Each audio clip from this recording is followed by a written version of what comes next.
This is a stepless Oetiker clamp, size 11.3, SKU number OET113. So stepless Oetiker clamps work really well because they put an even pressure all the way around whatever you're trying to clamp. They work really well on tubing. And so the size that you buy is dictated by the OD, the outer diameter of the tubing that you're using. And so when you put it on, there's a little ear at the top, and the idea is to crush that ear. And when you crush that ear, it pulls the clamp all the way around the tubing and creates a nice tight seal. Now there's a couple different ways that you can do that. One is by just some manual pliers, or they make these specific ratcheting style pliers that will pinch that ear really well in a nice even way.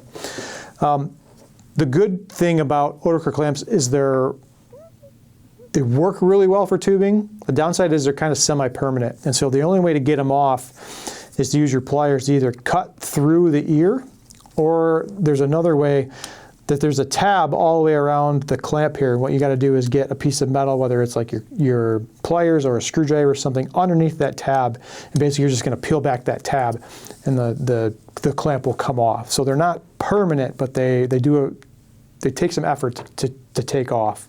If you're looking for something that has a bunch of different sizes, that way you're not trying to figure out like which size goes with what tubing. We do have field kits available that have got pliers and they've got different size, some of the most common size Oetiker clamps that are used in the beverage industry.